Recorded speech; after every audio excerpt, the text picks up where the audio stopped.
In the first part of the two-part episode, we heard Amit's journey in the field of sustainability, his role as Coca-Cola CSO, and his best moment during his 3-decade experience.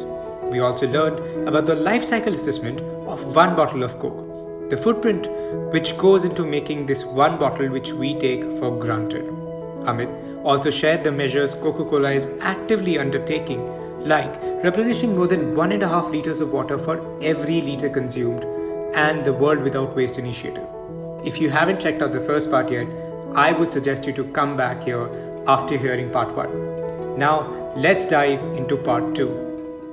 When companies go about implementing these sustainable practices, what kind of support are they getting from the regulatory bodies? Or is it not support at all? Is it just a lot of problems? And especially if you could talk about the Indian context, that would be great. I'll talk about plastics because very close to my heart. I've been doing this for last 2 years after leaving Coke and wanting to do work on my own in this space, and therefore I have interacted with multiple companies and associations like CII, FICCI, and also government bodies which are either helping or supporting this entire implementation of plastic waste management rules. And those could be Ministry of Environment and Forest, Central Pollution Control Board, Niti Aayog, Jal Shakti, and many others, Ministry of Urban Housing, for example, and Swachh Bharat Mission SBM. My response to this question is that there are problems at the ground level. We are trying to solve it at 36,000 feet. Many of these organizations, including the government. I will explain just with one example, the example of implementation of plastic waste rules. So the plastic waste rules require that a company like Unilever has to go and collect its post-consumed plastics from the consumers and then manage it in the recycling chain, whether there are some which can be recycled should go into the recycling to the recyclers or recycling network, and while the others which are not really recyclable can at least generate energy in a waste to energy plant or replace coal in a cement plant and things of that nature. So this is a very lofty yet useful aim of plastic waste management rule. What is the current situation on the ground? You and I live in cities and we don't ourselves segregate plastics from the rest of the waste. We don't even segregate dry waste and wet waste. And even if some of our citizens actually take that thing up, and I've seen it in some cities, the waste will get mixed up in the municipality's truck which is carrying it anyway, because they don't have a segregated system.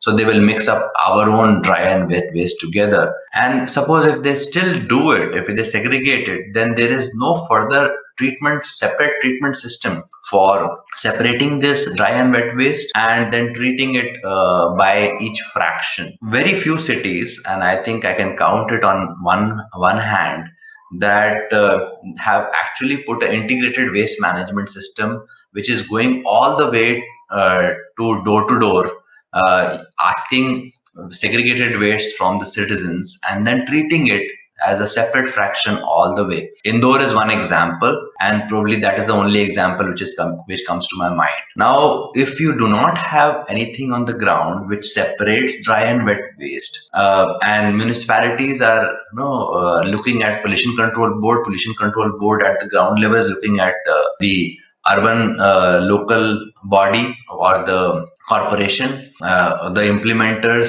have to be those set of people. The situation is not improving. So a company like Unilever or a company like P&G or a company like Coca-Cola then is asking the question back to government, saying that where is my fraction of plastic waste which I have to pull back? If your system is broken at the ground level, how do I pull back my plastics? Do you want me to start working as a municipality and training each of the citizens, 125 billion of them, to separate the waste and then start pulling it back? That is not our core role, and that is not what we are meant for. We are meant for producing products and entertaining customers and consumers and feeding their need. This is not like Europe, where each citizen today is separating waste into different colors of the bins, and the municipality comes and takes them separately on separate days. So the long story short is that there is a huge issue on the ground level, and yet we're trying to solve this problem at 36,000 feet with different ministries jumping into it. Jal Shakti trying to create a wave of citizen doing Shramdan, collecting plastics on 2nd October.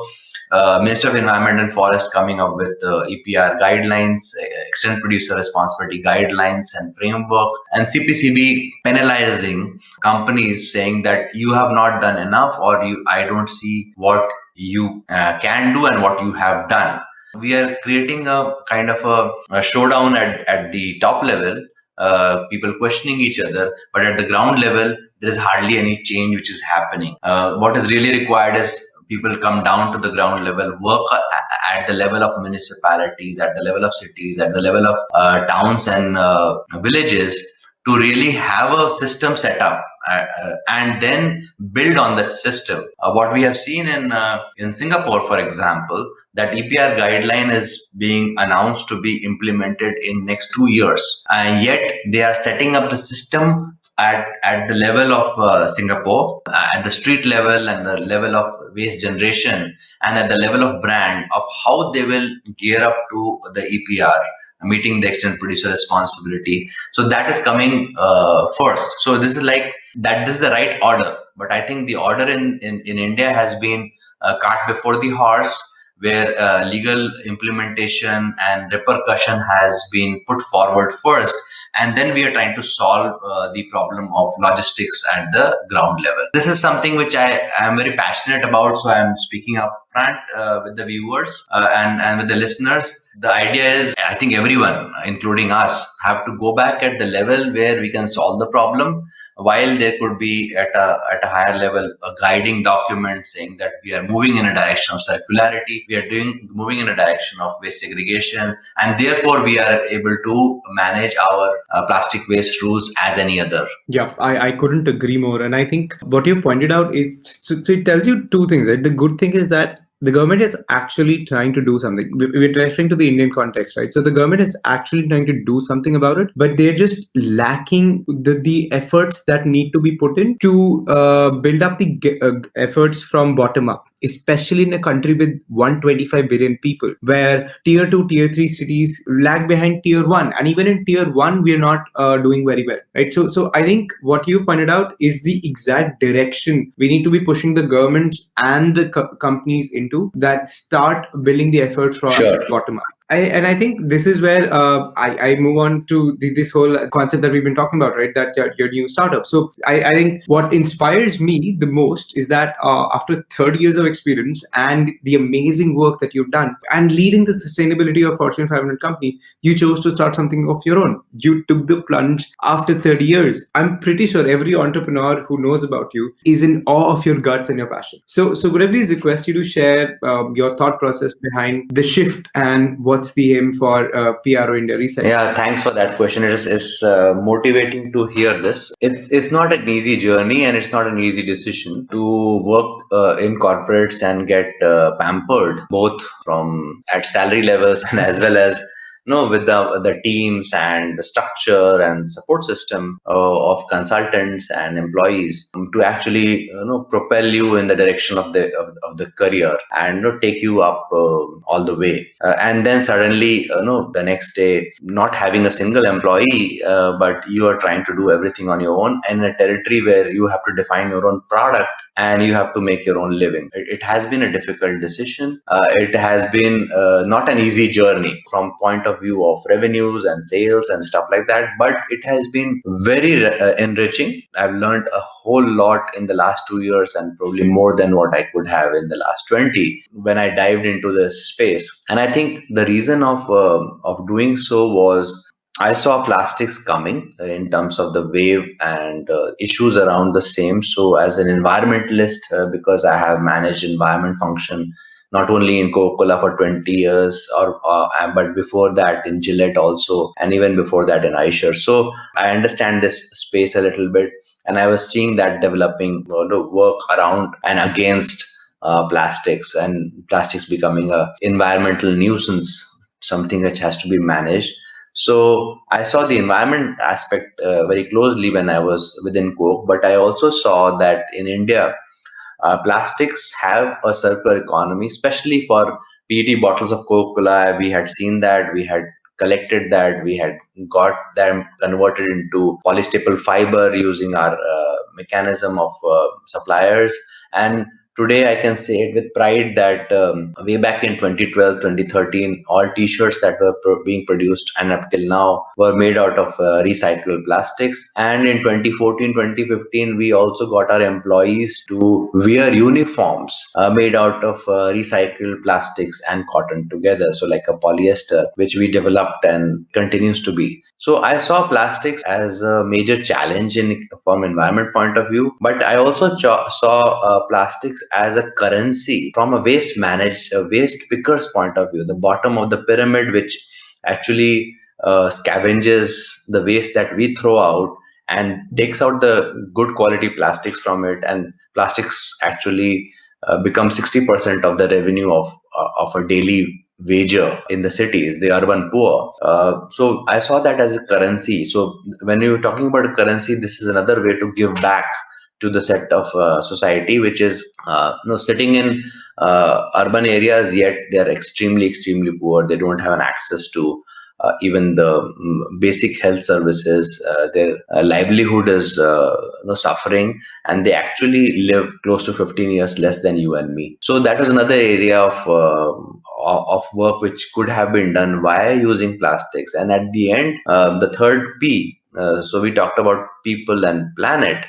We also talk about profit, and I realized that there can be a circular economy which can be built in around plastics. And there is Alan MacArthur report suggesting $120 billion just in Europe. So it could be $500 billion for rest of the world, including Europe. Even in India, we use about more than 20 to 21 million tons of plastic, and if we start recirculating that in a circular economy, we are actually going to save a whole lot of money. So profit was a third and important objective, especially for corporates.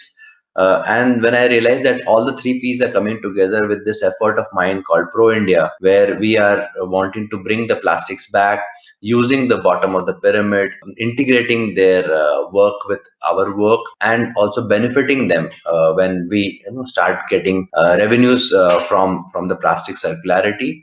We are also going to take away the plastics from the environment. So those were the reasons for me to start Pro India. It has been a great journey to interact, synergize a lot of efforts of companies together. So we are working with group of companies. We are trying to bring new products, not just bring plastics back. We are trying to bring new products into this consumer space, not just t-shirts and but also we can make oil out of waste soiled plastics which cannot be recycled. The process is called pyrolysis. We can convert plastics into sheets and use it for affordable homes, and those could be the plastics again which cannot be recycled. We can mix plastics with wood shavings to create plastic wood, which is another area which can replace a lot of wood, especially used in households for various parts like doors and stuff like that, which does not catch any rust. It does not catch any parasites, and foolproof. I mean, doesn't catch termites as well. So there are a lot of other products.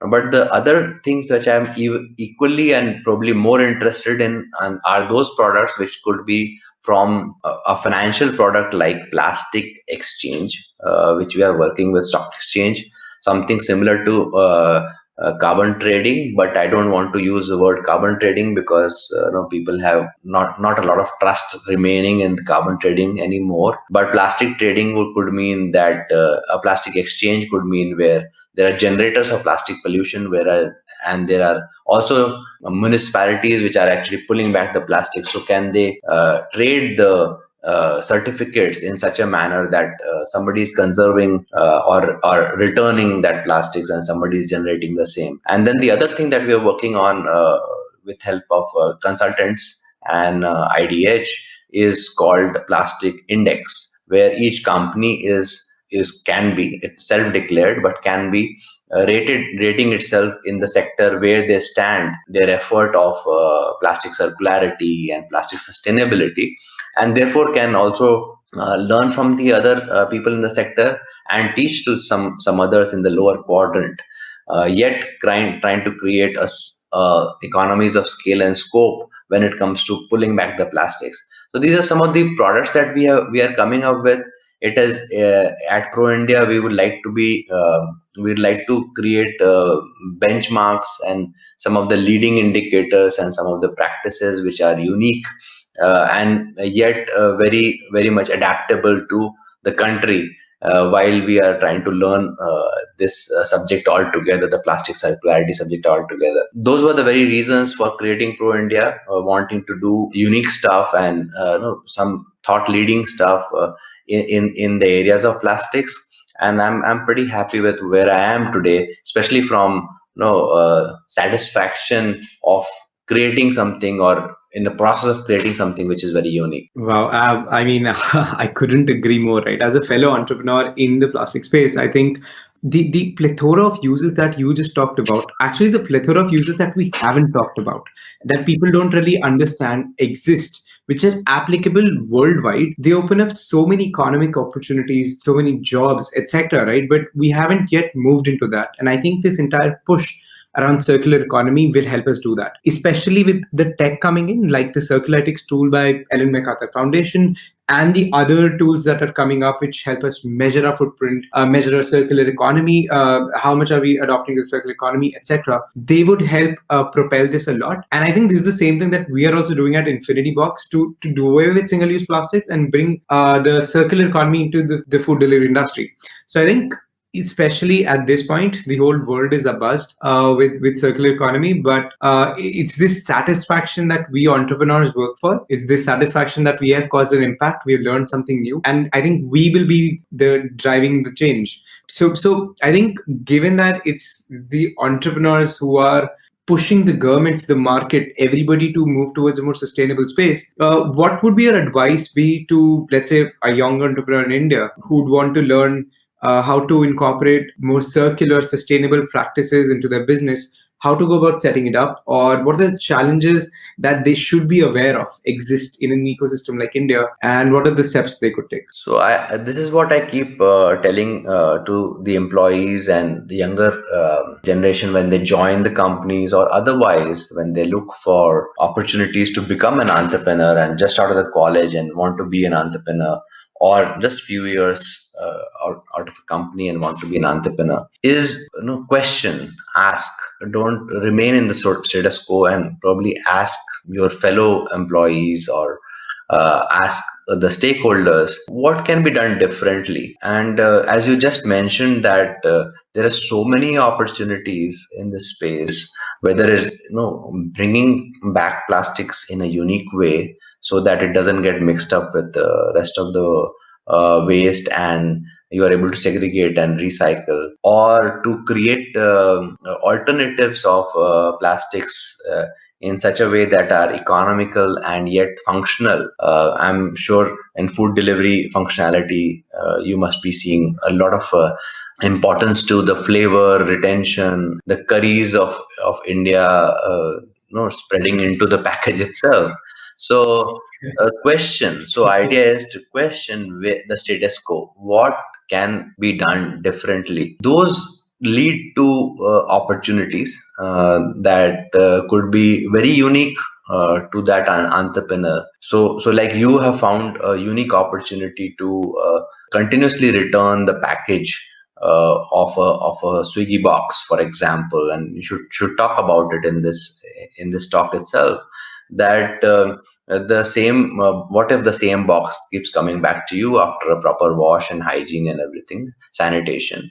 So therefore you don't need one box every day. You probably need maybe one box for a month and things like that. So you reduce the consumption, yet you are able to continue using the functionality of plastics. If a person is sitting in a company, again the idea is to question the management, or question the fellow department or fellow colleagues as to what are we doing in this space to not just reduce the amount of plastics that we are using, but also to find where is our plastics going and can it be reused back in our own operations.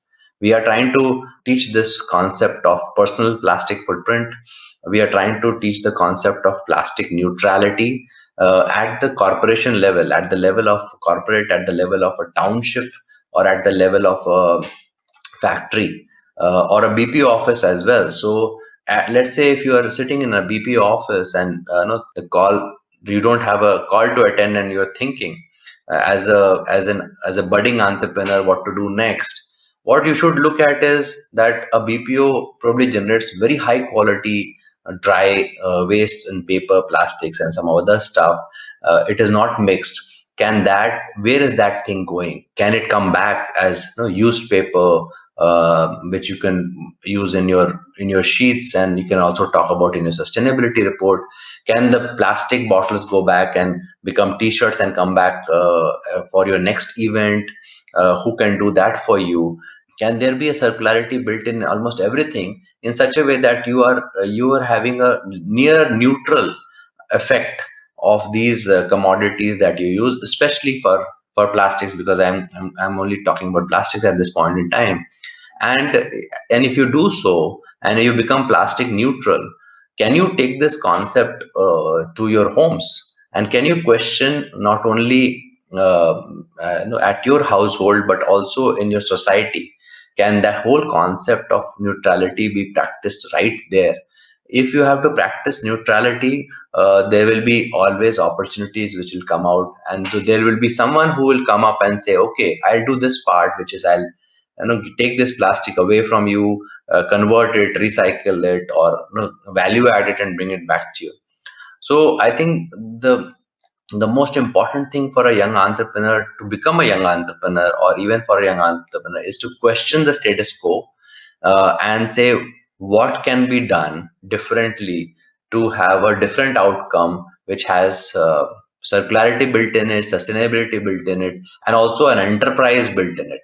And we have seen the space from all the way from blockchain opportunities to the opportunities of recycling, hardcore recycling at a municipality level.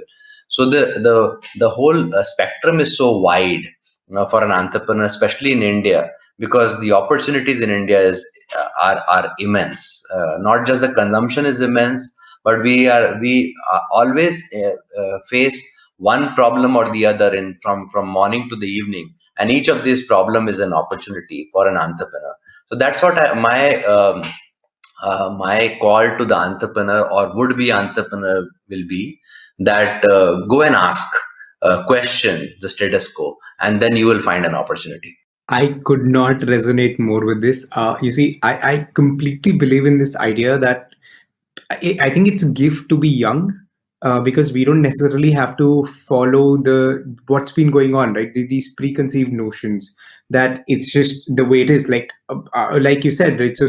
Food always used to come in food plastic containers, so nobody thought about it like the second time. But as somebody who's young and who understands that the most impact that the climate change, the changing environment would have is on our generation, right? Gen X, Gen Y, Gen Z, and we have to do something about it. And if we go ahead and ask these questions, like you rightly said, then there will be so many opportunities that are going to come up, and especially in the changing environment that we talked about, where the market, the consumers, and the regulatory authorities to an extent are moving towards a more sustainable space, where they're converging towards that. I think it's a great opportunity for us to be raising these questions and to think about opportunities that we can take up to ensure that we move towards sustainable and circular future. Absolutely.